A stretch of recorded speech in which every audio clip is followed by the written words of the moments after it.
Hey, welcome to Guitar Knobs, the guitars, gear, noise, and nonsense podcast, hosted today by these knobs. Jeff Fischer. Jared Brandon. Chris Graham. And me, Todd Novak. Hey, how are you? We are so very happy you were listening. I mean, that's not very cool or punk or anything like that, but we're so happy. So I don't know. We should have, and then we should have all synchronized, said guitar knobs together. It'd been real cheesy. No, we have an intro.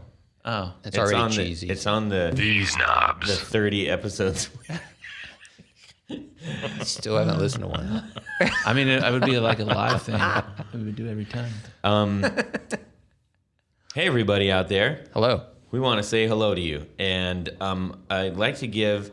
Okay, this is going to sound... this might be a little strange, but I'm going to throw it out there. I was talking with somebody who was very interested in how wide we're being spread. We were talking about being in different countries. That sounds awful. Jeez. But hey, you can say anything in our new country now, apparently. So fast forward. Anyways, so I was telling him about how there was one person registered, and I hope I'm saying this right, but it's the Islands. It's the A with a little circle over it, and I believe it's off of Finland. So there's this remote island off of Finland. I want to live there. That sounds wonderful. And we have one listener there. And I was like, there's one person on this tiny little island. What's the internet access there like, I wonder? I don't know. Is it fast? Maybe it's awesome. Maybe he has a pirate ship. It might be on one of the cables, underwater cables. Maybe it's really fast. Could be. I don't know. That'd be awesome. It's got to be satellite. I don't know how to say it, though, but it's ALAND, I believe. Most of the internet is undersea cables. Island. Anyways, so here's what I was thinking. If that person is listening, please go to our website and send me a note. I would love to actually talk to you. And I mean, heck, we could even have you call in. I would love to hear what, the guitar scene is on Island to Island. It's official language there, Swedish. So I guess it's a pretty small island. It's pretty small. I bet it's beautiful there. But anyways, person on Island, contact us at theguitarknobs.com. I would love to have a conversation with you. Huh. It's right in between Sweden and Finland. Just north. It's east of Stockholm. It's couldn't really decide if it wanted to be Finnish or Swedish. I know people in Stockholm. So do I. My family's actually from Uppsala, I think. Huh. No, somewhere. Well, yeah, I think it's Uppsala, it's Sweden. Anyways, cool. Okay, so that's out of the way. I don't know if it's an actual person who lives there or downloaded it while they were visiting. I really don't know, but I'm so intrigued. So anyways, hope to hear from you soon. Maybe, that'd be a pretty good thing to do, just sit and listen to our show in the sauna, right? They like to sauna out there. It's a big thing. I think you're being racist, Todd. No, I'm being serious. Right. The especially Finland. The Finnish love the sauna. Anyways, hope to hear from you. So other than that, we've got people from, I don't want to, be neglectful of all the other people. We're constantly getting new listeners from new countries, and it's super fantastic, and I love it.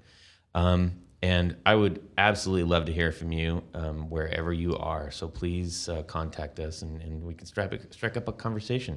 Maybe there's something cool that we can talk about. Have you on via Skype or something even. So let's get to it. The said podcast. What is new in our musical worlds today, fellas? Jared.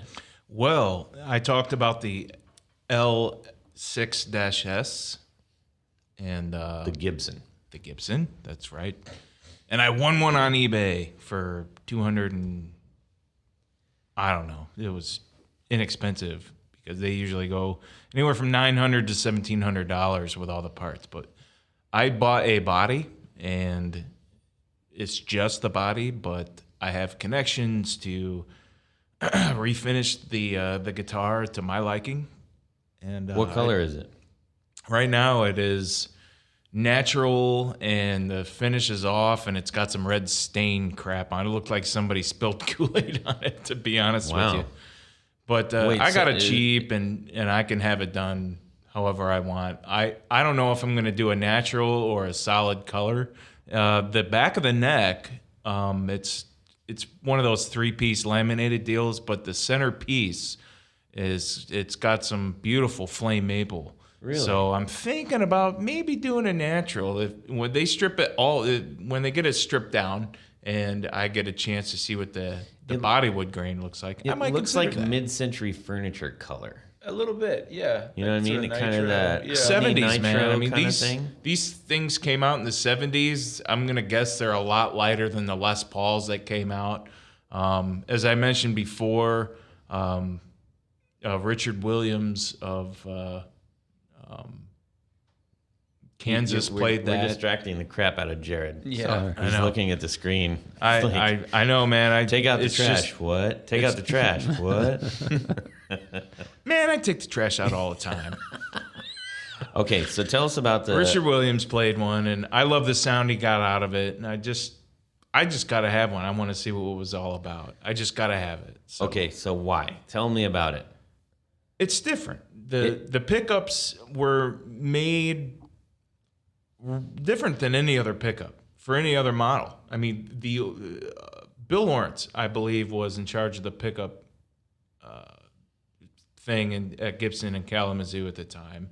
And this is early 70s. And they're a very low output pickup with ceramic magnets surrounding the bobbins. So you're going to get a real super bright sound.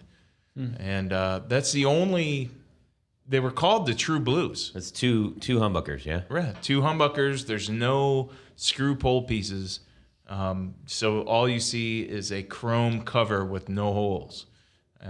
Really? Very interesting. You have to dig it apart and ruin it just to see how it was made. So I'm very intrigued What by kind of that. neck? Tell us about the neck. The neck, I got to tell you, I've never had one in my hands. Okay. So I don't know. It's going to be a surprise to me. I don't know if it's Maple going to be fingerboard? It's no. I'm sorry. The I'm all over the place, man. So the neck itself is maple. Like the fretboard is rosewood on this. Oh, So, yeah. okay. So it's it's got a rosewood. Is that common? You see both. I Okay. don't know which one is more common, but We're see both pulling on them here. up on the screen. We're kind of looking at them, but I'm not looking, so I'm acting the maple, like a listener, yeah, so I can. they're known to deem it. have the maple fingerboards. Yeah. That's what they're known for. They so do. The finish does look very unique. It almost looks like linseed oil. Yeah. Is it It has a gloss on it. pretty though. thin neck? Yeah, it looks like. I think. Well, the body is what I'm saying. It just looks odd. Yeah.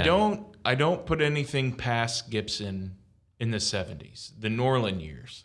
Yeah. So nothing would surprise me. Guitars, in my opinion, the guitars were not put together nearly as well as they were in the 50s, mid 60s, and then back in the 80s. The quality, in my opinion, started to go up again. Yeah. But, It has a tone selector, which I like tones. I think tone selectors are kind of Yep, cool. Veritone switch. Yeah. And I bought an original wiring harness because I wanted the original wiring. It's hard to recreate those just looking at a diagram. So but everything else I'll probably just, scavenge and put it on there, and Yeah. I'll make it look good and correct. It's got a really neat bridge too. Yeah, that's what is known as the harmonica bridge.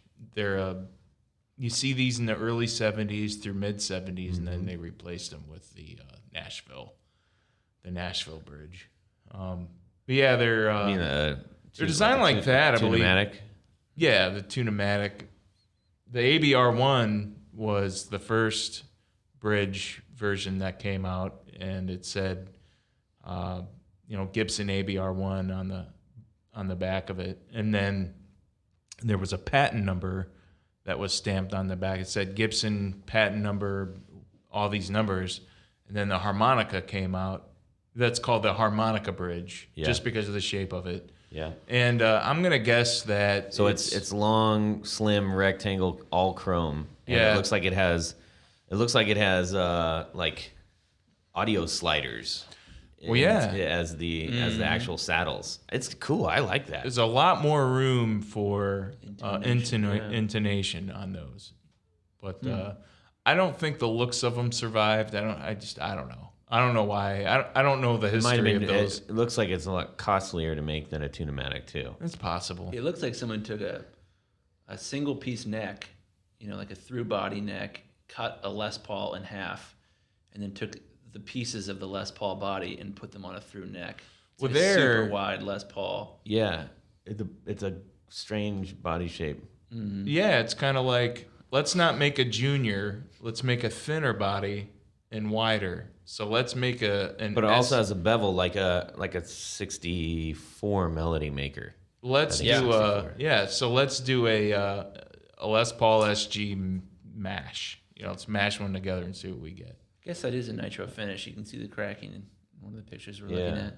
So it looks okay, and it's got really cool electronics on it. That Well, there's a nice balance between utility and flair with it. It's like the flair isn't like obvious flair. It's that kind of like, oh wait, there's a little cool thing on it, which I do like.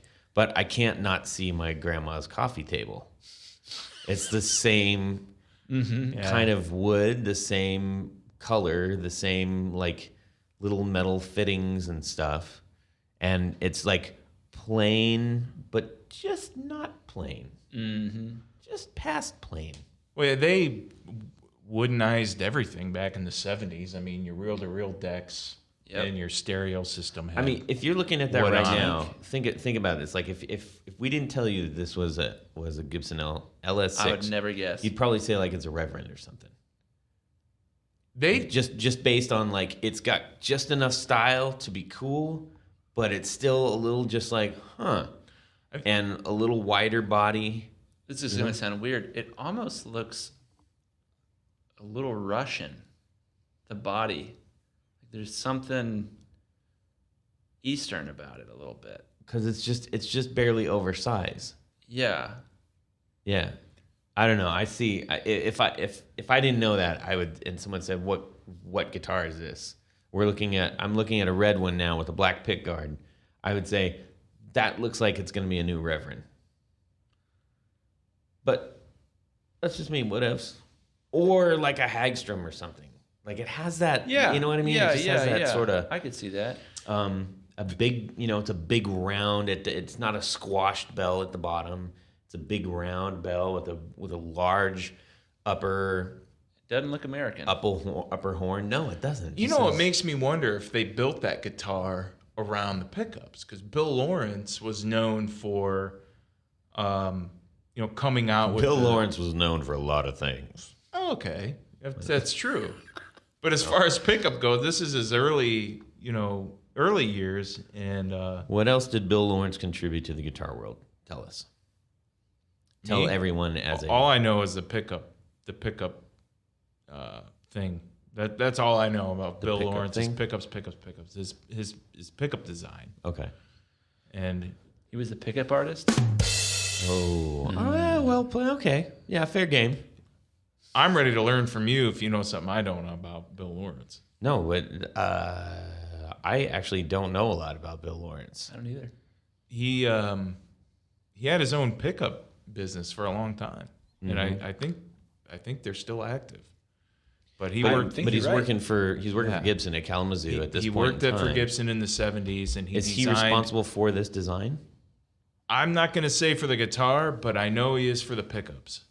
And those are known as True Blues Bill Lawrence humbuckers because he came in that pickup place and I don't know who designed the Dirty Finger, but I think the Dirty Finger pickup, you're looking at me like, what are you talking about, dude?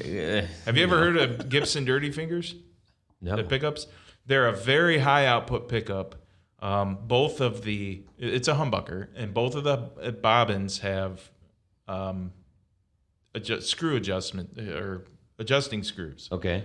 So that's known as a Dirty Finger, and it's very high output. It's very potent. Okay. So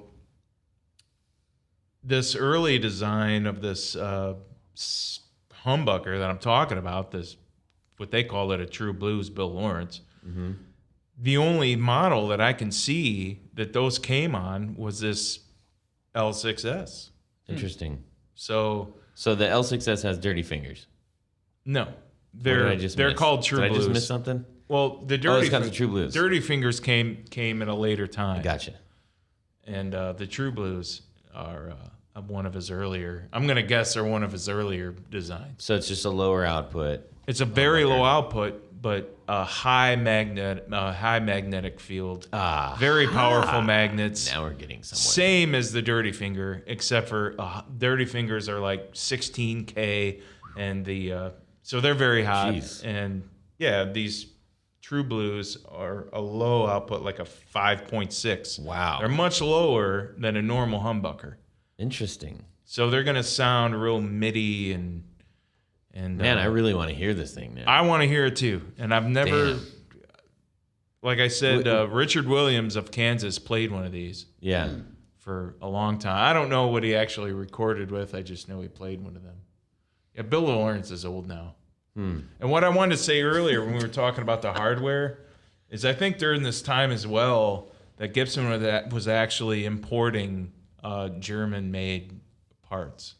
Really? Like I think their early Tune-o-matic bridges were actually from Germany. Really? It would have been a great place to get cheap manufacturing back then Yeah. in the 70s. Man, so much of okay, so you got to keep us posted. We're going to post, maybe can you put up, we can take some photos and stuff? Absolutely. I would love to do the setup on that if you ever, if you don't want to ever needs a new nut or something like that. I'm happy to do it for you. Chris, what's going on?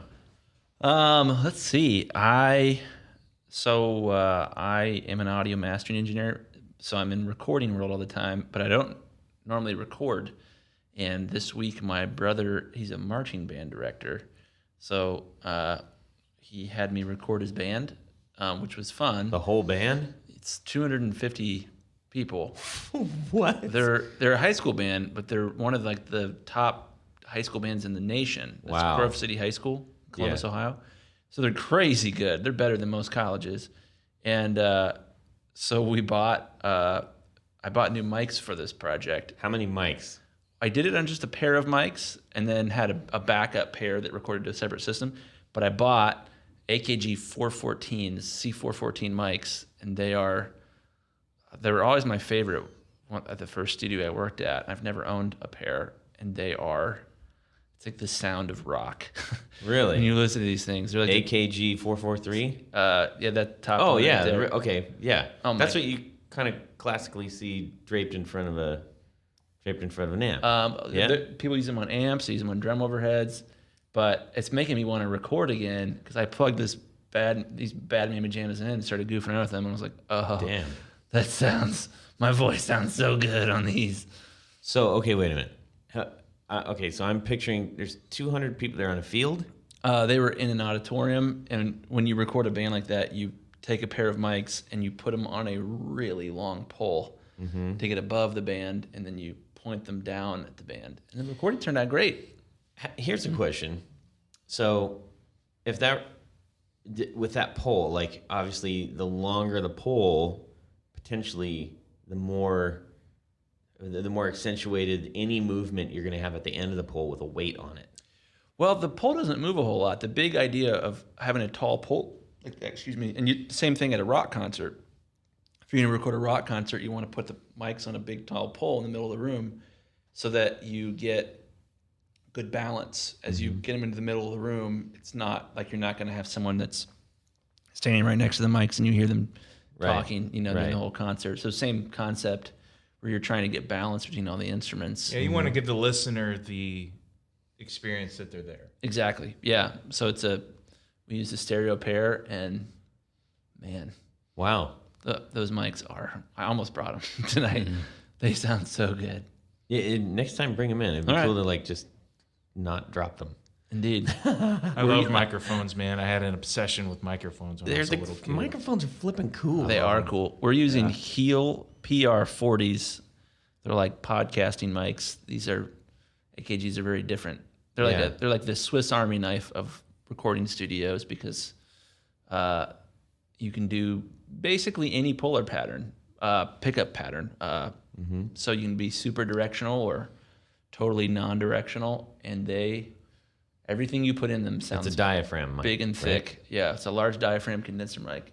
But Wow, that's cool, man. it was buy one, get one half off. So I couldn't resist. so still like It was a lot. 1500 It was like $1,500, $1,600. Yeah. It was like $1,600. Damn. I have the little sister or brother of this guy. What's that? The 214. The 214 is great. That's what I have one of those. They're wonderful.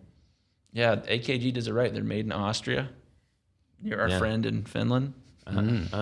Sort of. Well, I mean, He can get discounts. Nearer in the sense that they're not here. Yeah. But yeah, they sound great. That's cool. Indeed. Jeff, what's going on? So after our last podcast, I stole that Wampler pedal. Tell us about that pedal. That pedal was fun, and Isn't it nice? So thick. it was thick and fat, which is so good. So good. I mean, considering where we are now, like our first 5 episodes was just laden with that kind of Thick, jokery. fat, warm, Yeah. jangly. Yeah. Jangly. All right, so tell us about the compression fun times. It was thick and fat. Okay. So you were surprised. You fat. said you were surprised. You were. Yeah, I mean that tone of that thickness is something I've always tried to get. How do you get it? And now I know it's the pedal, that compressor pedal, man. It just specifically the wet dry blend. that was nice. Very so nice. yeah, tried a couple different. I tried every setting just to see the range it could do. Did you do like he said, like put it on a sample? No, I just messed around with it. I didn't get into That one's a trying lot to loop easier it, than to learn. Even though it's got more knobs, like you turn that sucker on and it's immediately like, it's pretty oh simple. my gosh, Yeah. my tone is so thick. Love it. Yeah. It's a beautiful thing. So I might have to get one, but I don't really need one. But I might have to get Yeah, you one. kind of need to get one. I don't know if I need to get one. Wampler. Wampler. Yeah. Well, compression. So hey, listen, people. If you are wondering what the crap we're talking about, you're gonna have to listen to the previous episode. That would have been number 29. And that is we talk all about compression. So if you haven't heard that one, give it a listen. As for me and mine, I have just been extremely busy, but trying to stay on top of just maintenance. So I was just kind of I kind of went through my guitars and like a couple of them, like assessing. All right, it's new string time. Just making sure everything's nice and I'm not getting any crackles on the pots and stuff. So I like to do that like at least twice a year. Just kind of go through them all and make sure everything's all nice and tuned up and gives me something to do. That was it's like a weird intimate thing with your guitars. It's like, what do we got here? Take your strings off. It is. It is. It's like a Yeah. Let me take your strings off. Let me rub you down with this lemon oil. Yeah. Anyways, that's getting weird now. So yeah, I was just doing that. And that also, the nice thing about when you do that is that not only are you going to keep your pots nice and loose and smooth and non-crackly and junk, loose and smooth. What do you use? Do you use the electrical spray cleaner in your pots? Well, before I just dump that in there, if I get any kind of crackle or whatever, I'll just sit there and twist Work it, it back like and forth. work it back and forth, real slow, sometimes a little bit faster. Work it. Dude, you guttered. Work it. But no, I mean, if you just, it has the ability to kind of heal itself unless it's gone for a long time without it. So you just get in there and give Up it, and down, up and down. Yeah. If it's too dry and crackly, you just spray the lube. Yeah, tune in Tokyo. Whoop, whoop, whoop. Anyways. So anyways, what I was saying after that, you go through each little part and check them all out, and then you end up playing them. So, which is different than if I would have said, I'm going to sit down and play every one of my guitars this week. That's almost like a forced sort of It's way got to of happen doing it. naturally. Yeah. So you get familiar and you remember, I know what I like about this one. Oh, I'd love to play this particular song on it while I'm doing the intonation, just making sure everything's kosher. So that's what I was doing, and it was super fun, and I liked it a lot. So that brings us to our main topic of the podcast, which is gigging stuff. I think there are aspects of our playing life that we enjoy just doing it at home. And then there's also stuff that we like, we gig out. Hopefully, if you have never had a chance to go play a gig for whatever reason, that sometime you do. It's a pretty fantastic thing. But when you do go and gig out, it requires sort of, a different kind of setup, a different kind of mentality. You're not just grabbing your guitar and plugging in at your house and your slippers. And it's like you kind of have to be prepared for anything. And that's what we are talking about today. Like, how do we go about gigging? How do we prepare ourselves to go do that? I think in depending on what you're into, there's you hear the term like a go bag or a bail bag, or I call it my everything bag. your everything bag. It's like, I need dehydrated food. I need a Mylar. I need a Mylar blanket. And Oh, you were kidding. I actually No. have those things in my everything bag. so It's a big bag. It's yeah, gonna be a so big bag. It's big. Is that like a mine- backpack? It's like a satchel. well, Like why a don't you man start? satchel? Why don't you just Okay. start? Wait. Hang on. To clarify, just in case somebody's like, what the hell are you guys talking about? When you go to play at a gig, Need a bag. You have your guitar Or a satchel? Or satchel. and you have your amp, probably, unless you're a bass player. And I'm just gonna go line in, man. But you typically have to have a bag or some container that has Your Murphy's Law bag. all of your stuff that you know you're going to need, plus all the stuff that you might need, and all the stuff that you're like, if something crazy happens, I'm prepared. We should address this to our friend in Finland. In America, there's this saying called Murphy's Law. It's this thing, and basically it's this idea the law is whatever can go wrong will go wrong. Mm-hmm. You need a gig bag to ensure that you can handle when Murphy's Law strikes at the gig, Right. because it will. Yeah, and Every time. it's when you think you don't need it that it absolutely will. Yes. You can go years and years without packing, a certain element. I won't give anything away, but If you only You bring can have 5 it- strings, Yeah. and the string you don't have is the one you that's will break. the one you're gonna break. Yeah, Murphy. Anyhow, all right.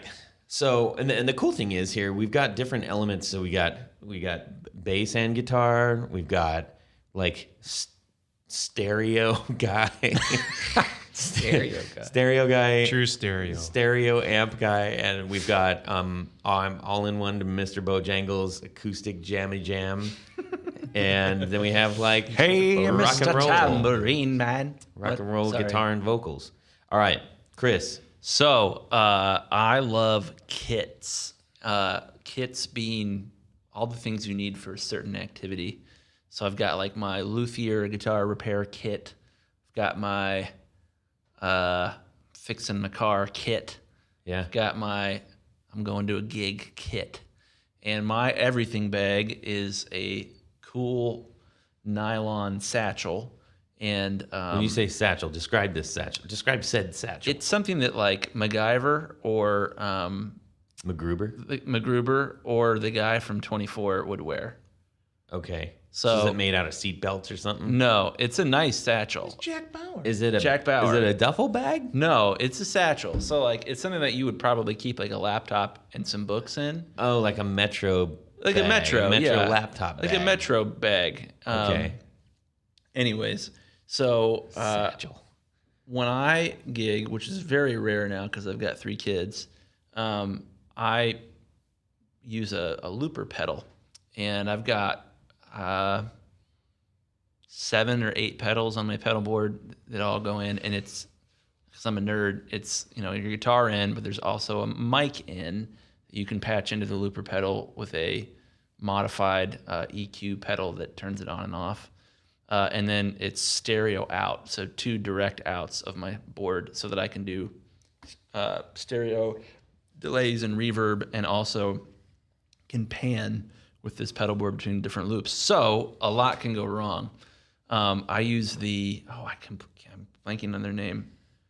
The cables I use are the ones that you can you cut them and then you can screw them together without solder. Like What is it? sinusoid? Yeah, I know what you're talking about. What are those called? Well, they're solderless. They're solderless. Start with It's an L. L.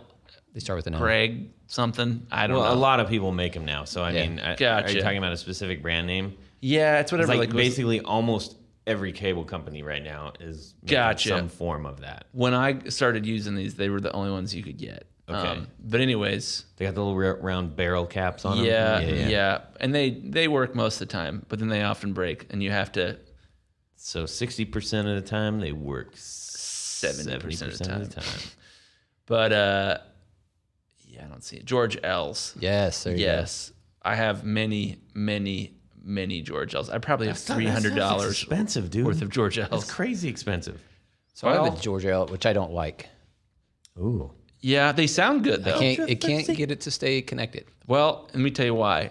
If you're using the George L's, you must use a very specific type of wire cutter. You can't use the normal wire cutter because you have to get a perfectly squared off Square edge. 90 degree. Oh, so you have to use like a pet toenail clipper type thing. Sorta. Yeah, exactly. That's exactly what you have to use. If you don't use that, they don't work. So otherwise you're pinching it and it's Yeah. it's going to So- make a little piece of licorice. I have like a special wire cutter that I use when I'm making them. Anyways, my bag. So in my bag, I always have extra George L's, extra George L cable.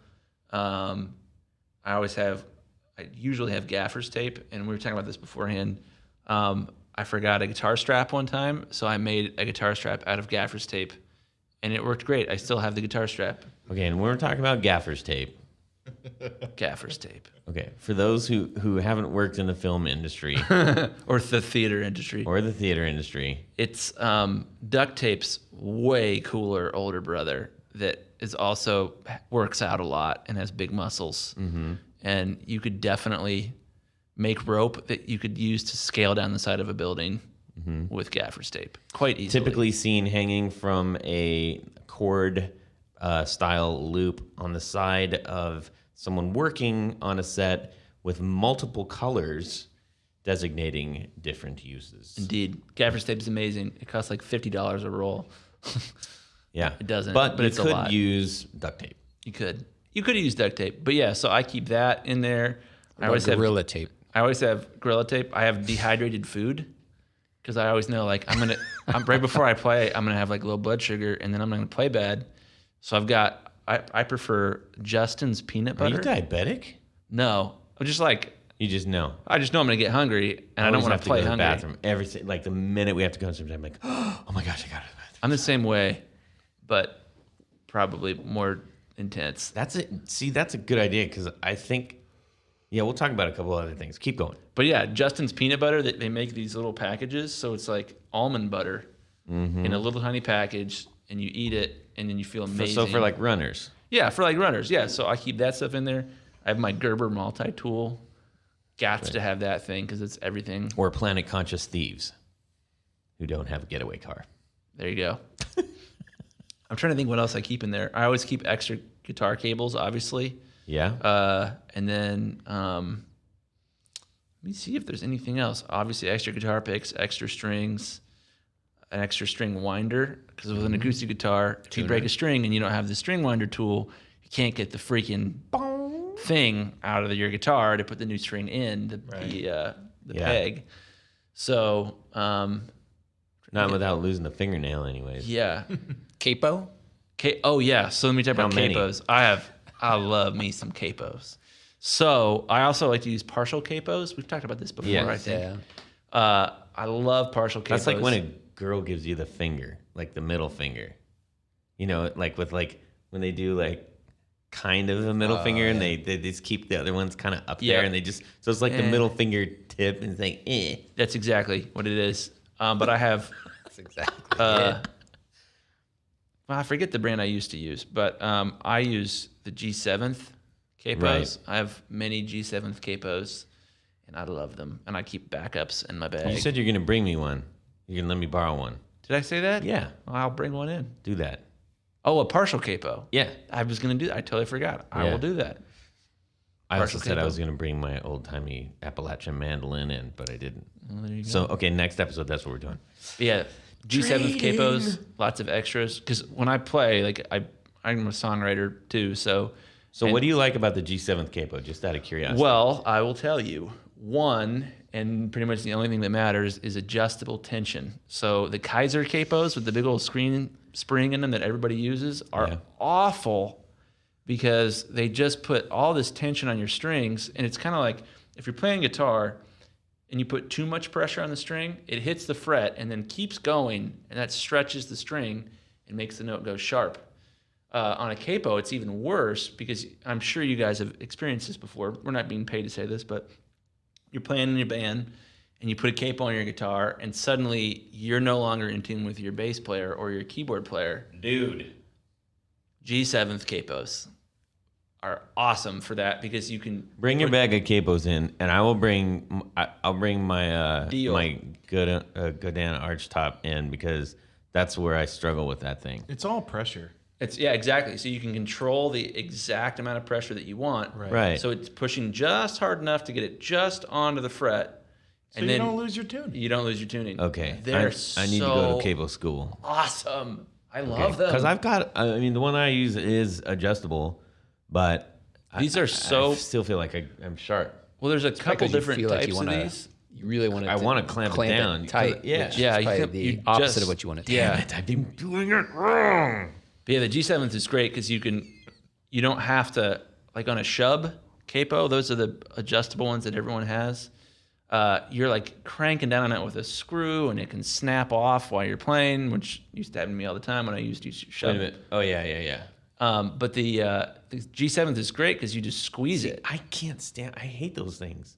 The Shubs? Yeah. Only because, like in one of the bands that I'm playing in, it's like we got to take it on and off and on and off and on. It's like every Yeah, other what do you do song with is it? like. Yeah. So I'm like now I got to sit there and futz with this thing. Forget it. Yeah, the G7th is great because it comes off with the flick of a switch, so you can pull it off, and then when you squeeze it with your fingers, and there's a clutch in it, and it automatically grips That's cool. as hard as you squeeze it. Yeah. So, and then you can grab it and squeeze it on your headstock, or you can squeeze it on your nut, and Oh. and He almost they're did it. awesome. He almost did Your it. brain really wanted to go there. I have a Dunlop. Oh God, those are awful. I Thanks. hate those so I don't much. use it that much. That's my backup. Oh man. That's my old one. That's a backup because I wouldn't even use that as a doorstop. I couldn't. I couldn't get it. It just. I was like, "What the crap is wrong It's with my because guitar?" the I was tension like, is so freaking strong on this yeah. capos. It was like, yeah, you. It's very hard for those to use. But yeah, the G7, they're expensive. They cost about as much as 2 capos. yeah. But boy, oh boy, oh boy, are they great. So The ones with the ones with the small rubber point thing Wheel. right there. the Shub. Yeah, the shub. Yeah. The Shubs are okay from an intonation standpoint because you can adjust the tension, but they're very difficult to adjust the tension, and most necks have at least some taper to them. Yeah. So if you want to cape on your second fret, it works great, but then you want to cape on your 5th fret, and suddenly it's way too tight with a Yeah. Shub. All right. G7 takes care of all that. All right. We're gonna have a capo time next time. That's Sweet. what we're gonna I talk think we about. just did it. G7, we salute you. I think we just nailed. I mean, capo. maybe private capo time, but we'll I've see. tried every capo known to man. The G7. Will you just bring in your grab bag? of capo? I will bring in a that's capo, so cool. capo grab bag. Yeah. Okay. So what else? What's okay? Let me ask you a question. Give us a gig bag story. Like you're like, oh man, I can't believe I don't have this. I mean, you kind of did with your strap, or oh, thank goodness I didn't take this out of my bag for 10 years and now I need it.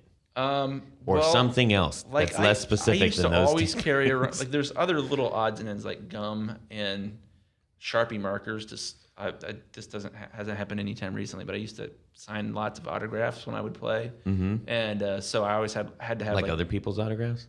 Well, I would play at like high school, Steve Winwood. in middle school events. So these kids were like, sign my shoe. Like, okay, there's my backup Sharpie marker. But I'm trying to think if I mean it's Murphy's Law. It was always like whatever I had forgotten to put in there, that was what I needed that night. And I mean that's happened 100 times at least of I didn't bring my extra capo and I lost my other capo and now I need my backup capo. Well, and also if you're playing with a band, band members are notoriously not, for whatever reason. Okay, no, I'm not even gonna go down this path because I will piss people off. But people forget things. Someone has to have something. You to almost hand out. have to have like for other people. even if I don't need it, make sure that you bring it. Like I don't need 3 capos, but if for whatever reason mine breaks and the other person definitely won't bring theirs, then you got it. Yeah, we do stuff with. I'm involved with Young Life, and it's like a Christian ministry thingy. I'll play guitar at sometimes, and so with that, there's always like slides that they project on the screen. So I always have to have like a video cable because the video guy forgets the video cable, or a thumb drive to have all the music sheets on for people. So yeah, there's all kinds of extras. Interesting. Indeed. Man, oh man, well that's quite a list. That's probably only 2/3 of it. I've forgotten most of it. It's nice because it's got all these little like pockets in it, and each pocket is like It's got something this buried is in it. extra wire related things, and this is extra guitar mechanical 9-volt battery. As an acoustic guitar player, it got to have the 9-volt batteries. Yeah, that's right. Yeah, 9-volt batteries. and lithium. Okay, Jared. This green flight bag was really important to me. That's what I used to Was put it all your my, own personal one? It was, and I got it when I was in the military, and then it's kind of special to me. So Is when that, I is that play like out, one of those big giant duffel ones where you carry onto the? No, it's a little larger than a bowling ball bag. Oh, Is it And weird it's- for me to say I that know what you're talking about. sight unseen I have bag envy? I want this bag. This sounds great. it would be weird if you said second. I will try to remember to bring it in to show it to you. Yes, please bring in your bag. I know Yeah. exactly what you're talking about. I have no idea, but it sounds great. That's cool. I know. Yeah, they walk out with them. Yeah, it's a flight bag that's used for a helmet and who the hell knows what else they put in there? I don't know. I was A not Mauser. right. I was not in the Air Force or anything like that. I was just whatever. So anyway, that was important to me. I also had a leather satchel that I kept all my picks in, and I would buy picks in bulk, the orange Dunlop picks, and I had one of those pick sleeve deals that you would put on the microphone stand, and I would load that sucker up because I am clumsy and I would drop picks all the time. So you had a whole satchel of picks. That's right. I do. I still have it, and Like when I 4 million play picks. out, I still use the same stuff, man. So all that stuff that those are just little things that I personally have to have for myself. And when I'm at home, though, But wait. Okay. You just talked about a bag, and you said you got a satchel of picks and maybe a couple pedals. But like, amp wise, What else? big stuff. no, little stuff. Like what's in the bag, Dad? It's in the bag, man. Well, for instance, A 380. I got it out the other day to take inventory of what I had in there, because if I haven't gigged out in a little while and I go to check out and see what's in there, I like to surprise myself with things I forget about. Like the other day, I got it out and I pulled out a glass slide. I was Ooh, like, yeah. oh, I forgot I had this. Oh, that's always Yeah. fun. Where did that go? And then you Like, find it yeah, years when later. you gig out and It's you like need leaving something, a Hershey's Kiss in your Christmas stocking. it's a little surprise. So when you're gigging out and you're at the show and you're getting ready, you're looking for that one battery, right, to put in your, your wireless guitar unit, wire, whatever. And I always had trouble confusing batteries that were half used Yeah. to new battery. I hated that. I find it's useful to develop the skill of, I'm dead Throwing 'em serious, away. of Putting being able your to tongue. taste Yeah. Oh. how much Yes. electricity is left in a 9-volt battery. A 9-volt. Yep. You just put it on your, Oh, yeah. Tongue. Yeah. your tongue. I can taste a live battery versus almost live battery. So a special piece of equipment. Just okay, for those out there, don't lick the sides. Just like that's where the acid put is. the two just on the contacts terminals. on your just tongue. Touch the terminals of your tongue. Funny story. Sorry to interrupt. Go ahead. When I was like 14, I had braces, and I was like, what would happen if Oh, I dude, touched we all did that. That's a 9-volt that's battery the to my dumbest braces? thing. It was one of the most painful experiences in my life. God. Ugh. I passed out and Oh then my and came to before my face hit the table. Wow. I was out for a good half a second. It was insane. awful. The Which reason was- I'd been electrocuted by tube amps like dozens of times, like 300 plus volts. But this little 9-volt through the skull. Oh man, it's the most sensitive part of your like teeth. Teeth are it's gracious. the worst. Oh my gosh, that hurt so bad. One of my favorite pieces of equipment that I use is, and I still have it today, and I try my best to keep this thing going. It's an old Audio Technica. I'm sorry.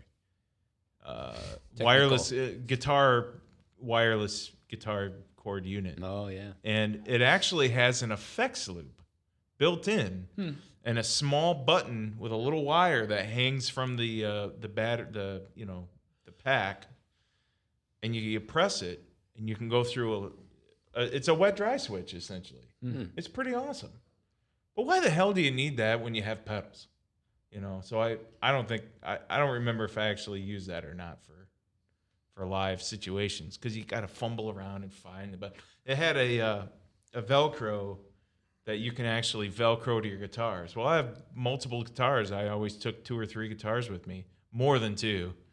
And nowadays, I only take 1 guitar, and I'll explain why. But anyway, that was a great piece of equipment that I have. And So why only 1 guitar? Isn't that setting yourself up for just the Murphy now, law? Yeah. I had a guitar built for me from a fella named Denny Kopp, and he builds jazz guitars. But I had him build an electric acoustic, and it's mainly an electric guitar, but it has one of those piezo pickups in the Hey, bridge. Piezo. Piezo. Piezo pickup. Oh, that's the one that you let us borrow. That's right. That's like a super expensive guitar. It is super expensive, Oh, yeah, but it that's sounds fantastic. That I had designed so you could play acoustic and electric at the same time. You can split the signal. The acoustic signal is going through a Fender The acoustic amp. X Bridge that you use on there. It's like a tunematic with a piezo output. That's exactly what it is. Yeah. And your regular pickups to sound electric, so you can run that at the same time. And I had switches, and I have switch pedals on the floor, and so I could switch back and forth. It was a great utility. Me being the only guitar player in the band, Yeah. it works out perfect. Do you have any Gator gum? I don't know what the hell you're talking Yeah, about. remember the Gatorade gum? No. Oh man, that stuff was great. That was like chewing foil, That was like the the worst sensation ever. of chewing foil with fillings. I Of would course, like they don't some do those right kind now. of fillings anymore. Yeah. Either. I just dated myself. Damn. All right. Gator gum. Okay. Well, we can't wait to see that. See the sack. See the sack. I'll bring both of them in. Hefe, Yeah. do it to it, Pruitt. So when I got into the world of bass, the whole goal for me was like simple and small. Basic, you might say. Well, you could say Oh, basic. Could. So Sorry, that was low of me. That's low. So my gig bag is actually the guitar carrying case. So the amp I bought was a GK 500, so it's tiny, It is. That is. It's like as big as a glasses case about that big, which is what, like 5 or a by large sandwich 9 inches or so, which or is a large sandwich. It's like a large sandwich. Large sandwich. So that fits nicely into the pocket. All the cables go in there. then you can go line in. You can't. What? What? What? What'd you say? Yes. Okay, I agree. 'Cause then I mean, when you say, "Oh, I put my amp in there," and I'm like, "Well, what happened to your cabinet?" But obviously, you're not taking your cabinet in your gig bags. Never mind, I'm an idiot. Go All ahead. right, go on. So, gear wise, again, very simple. It was cords for the amp. So I'd run out of the amp into 2 separate cabinets. The cabinets were downsized and made really small. So super lightweight, easy to port around. And other than that, again, it's nothing else. Band-Aids? No Band-Aids. No backup bass. Condoms? No condoms. One pick. One pick. What? Wow. Well, I mean, bass, but Yeah. playing with your fingers. That's gambling. I did play a lot with the pick though. And Yeah, about half and half. yeah. So yeah, I mean, it wasn't a gig bag; it was a guitar carrying case. So Yeah. could put a stand in there as well, which was nice. What about when you're using just a guitar? So that one's probably a little bit trickier. So, in one instance, I did, when we talk about losing something, I lost the whammy bar Oh man, off of the guitar and could not find this thing for. you couldn't do the Couldn't Steve Vai couldn't do the Steve floating Vai. guitar You know, action with it. how and that disappeared for probably like 6 months.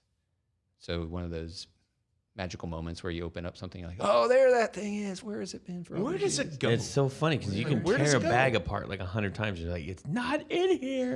And It's then in a it different is. dimension, It is. and then it comes back. Yeah. Yeah, So again, I don't never really carried a bag though. I just put everything in tried to slam everything into cases.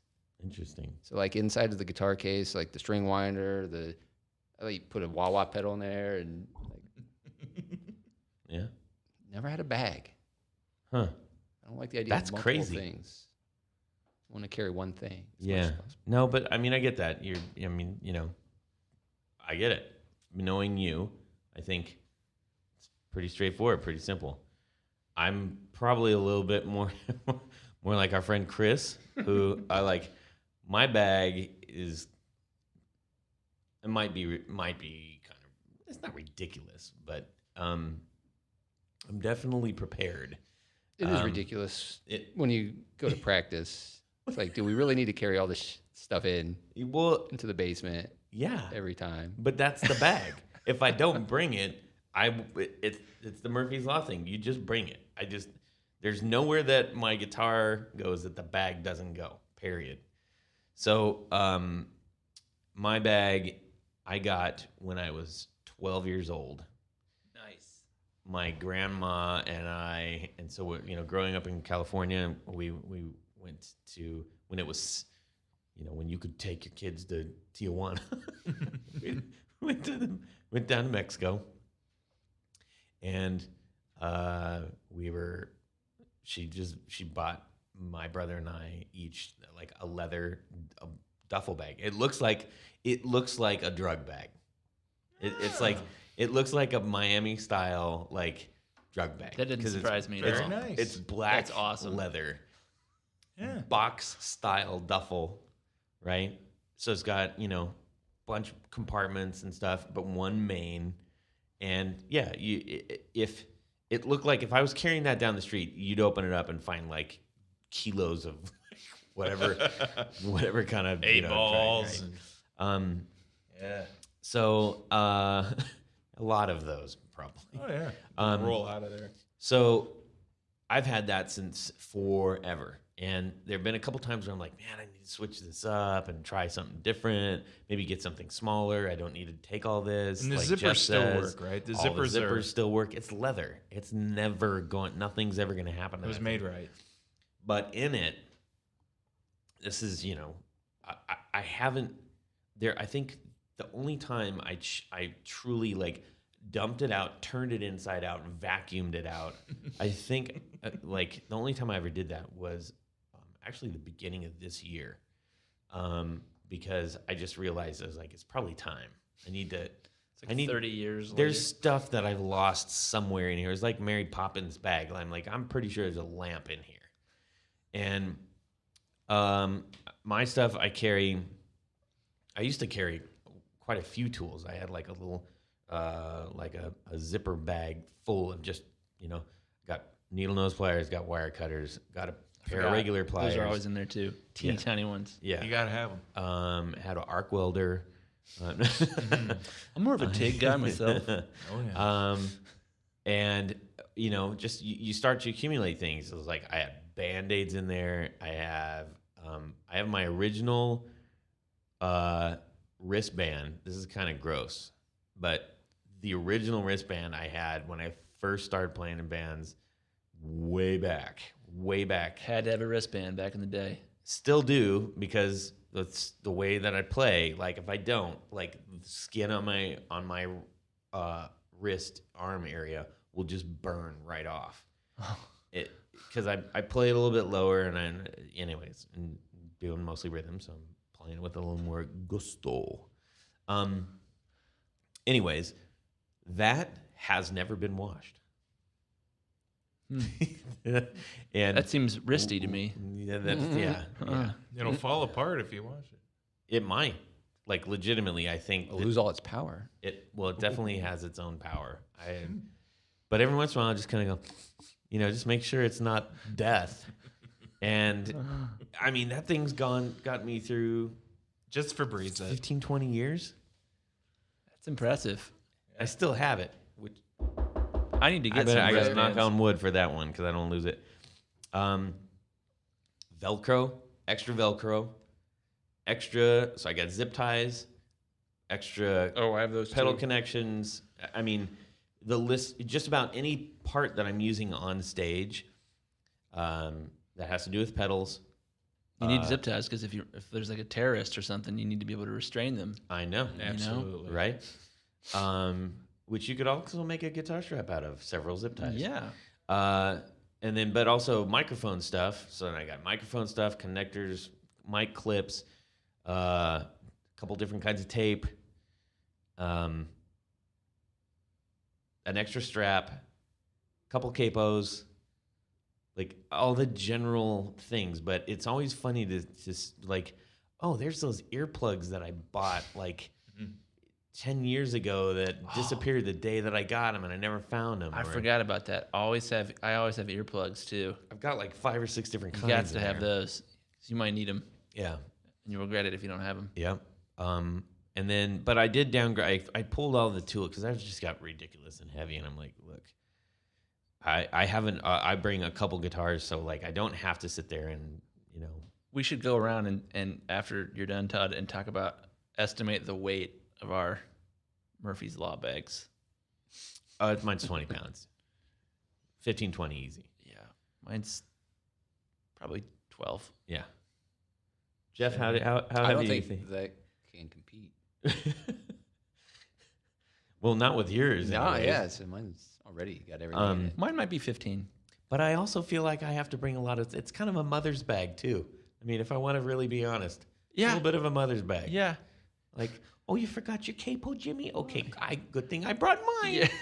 Yeah.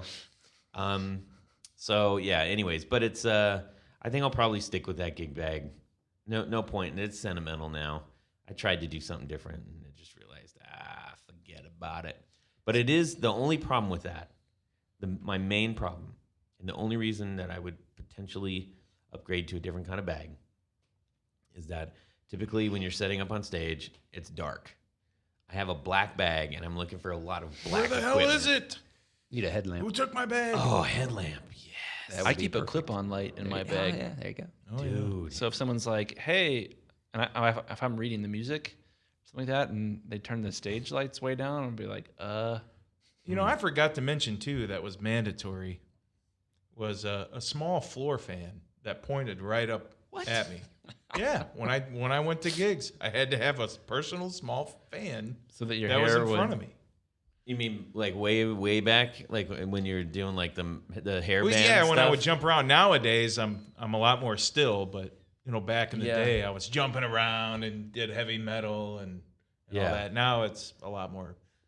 You don't. calm You and- don't need. I never needed that because a I played so fan. loud, and the speakers would, shake the wind on my Right. face. Well, even Right. now, what if you have a summer gig or Screaming something, fans and you're outside of a blowing your restaurant, hair. you're doing, and it's Yeah, hot well, out. we just did one this summer where Sweating all over your guitar. It was at least, I mean, it was over 100 degrees.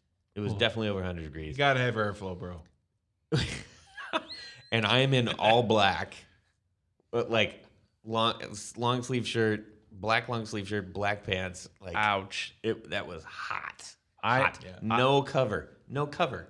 I No left cover. out an essential item that I have during the summer in my gig bag, and that is a small blue bottle of Gold Bond. Oh yeah, That will save I have your nasal life. spray in mine. I do nasal spray because I guess when I'm singing, I can't be having my nasality happen. No, So I keep that. And this is the biggest one. Okay, listeners, this is the biggest thing, period. If you put nothing else inside your gig bag, okay, liquid Band-Aid. Liquid Band-Aid. I have to agree with If that. you don't know what liquid Band-Aid is, I don't. it is essentially You don't have that? No. military. I have it on my finger right now. instant coagulation. It's Interesting. it's essentially Superglue. military used it in a field, and it's like, I mean, you could say it's super glue or it's nail polish. It's like both, but it essentially is Did you say it's- snail polish? no nail polish. Oh. What nail polish? Oh, no. I wanted. That's why I asked. Okay. That's actually kind of a funny idea. Like It'd be a great product. Snail polish? no, but to actually like paint snails. There you And go. then if well, I have them in my aquarium. That would actually be kind of like crazy. It'd probably be better with like hermit crabs because it's like not probably actually do that, their too. shell. Hermit crabs are stupid. Yeah. Anyways, unless you have them, then it's great. I'm all for it. But that guy in Finland No, has them. but seriously, because like if you're in a winter or a climate, what am I trying to say? If you live somewhere where climate fluctuates, right? So We do. We're in yes, Ohio. in California. I never had to worry about this. Now I'm in Minnesota and Ohio, and it's like, We whoa, should- we my should explain- fingertips are splitting. We should explain. I don't think most That people will help it. understand what Ohio and the United States means as far as it gets down to negative 20 in the winter, and it can Not get, here, it doesn't. It In did Minnesota, last year. it does. A little northern once in it a can. while. The coldest it gets is about negative 17, 18, 19. Fahrenheit. Our listeners aren't going to have any idea what I'm talking about. No, That's warm. especially all the South American Yeah. ones. But It's like- anyways, so it gets Sorry. cold enough to and to where the moisture in the air gets sucked away, and your fingers will dry and split. Or let's say you get in a bar fight or something, whatever. But if you're sitting there and you're ready to play, and all of a sudden you got a cut or something happens. For whatever reason, I need this. I've used it plenty, so I don't know if I'm just accident prone. But liquid Band-Aid will save the day every single time, and it's awesome.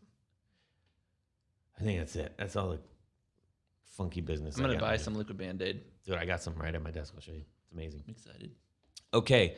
Okay. Our top 4 today is pick backup mechanism of choice.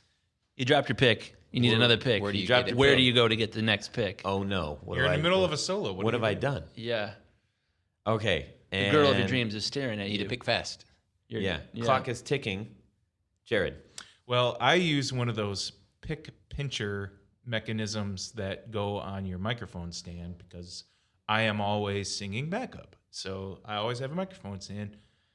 They're right in front of me. This thing holds about 9 or 10 picks. I can overload the little pick pincher thing, or I can just have them side by side, not overlapping, whatever I want. It depends what kind of fumbling mood I'm in. So usually at the end of the set, Yeah. the first thing I do is put my guitar down and I pick up piles of picks off the floor, Right. and I reload the thing for the next set. That's what I use, and it's always worked for me. And once you have your system down, it's hard to change because I like it's hard those. to get used to. I had one, and then I left it on a mic, and then I was like, this is not a good method for me. Forgot to pick it up. Yeah. Whoa. Damn, dude. Oh, man. So how many picks would you drop on average? Oh man, Like 4 a song? Well, not for a song, but for I would say for a set of 10 songs, Okay. 11 songs, maybe 4 or 5. wow. So that's one. That's like one. You're just throwing them out there like Dave Yeah. Mustaine. Just Right? Fling into the crowd. all right. Chris, go. I don't. This surprises me that I can say this. I very, very rarely drop a pick, and I am very strummy. I'm a flat picker, so I'm doing a lot of. I'm sort of emulating finger style, but with a pick when I play. But I very rarely very rarely drop, and when I do, I always keep one in my change pocket in my blue jeans. Oh, the little. That's the hardest little one to pocket. get The little, into. the little baby pocket. That's the hardest thing. It is the hardest, but it's the only thing I keep in You there. have to get that's a over your. challenge. You have to get underneath your machine gun bullet belt to. This get is your- true. Yeah. But it works, and then sometimes I'll weave a pick into the strings and the headstock, and then I also have a little rubber dealie that sticks between the strings and the headstock. That's also a pick holder. Yeah, there's a little rubber dealie, and it's nice because and this is actually kind of cool. If you take your pick and you strum your headstock, Yeah. it's like Yeah. when you're playing, that stuff is resonating. Yeah. No, I used to do that on when I played Somebody Got Murdered.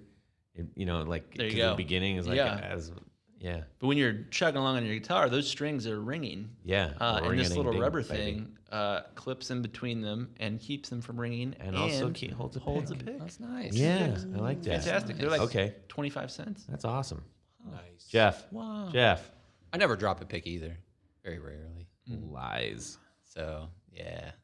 And being a bass guy, I just start using my fingers. So that gives me time to walk back to Yeah. the amp. I just set them on my amp. Walk back, grab a pick. This guy's killing me. Why is it so difficult? Do you guys get Why is it the so hard? liquid Band-Aid on the pick and that's why you never drop them. I don't know. No, that's an interesting thing. No? I think it's No, just that would make it comes slip. down to how hard you play. Yeah, that's right. true. Okay. You're a hard strummer. I'm going to bring this one home. So I've gone from having it on the mic stand. I've taped them to the mic stand, but that's a problem because I grab the mic stand and then my hands are stuck on that. Then that's a mess. And so now, like on the last gig, I said, "F it, I'm just gonna make a little roll of like a little roll tube of I've got checkered duct tape, and I stuck it on the butt end near my guitar strap, and just stuck about 5 of them on there, and that was cool because then I didn't have to reach. You know, what someone said, You have to reach around to get this.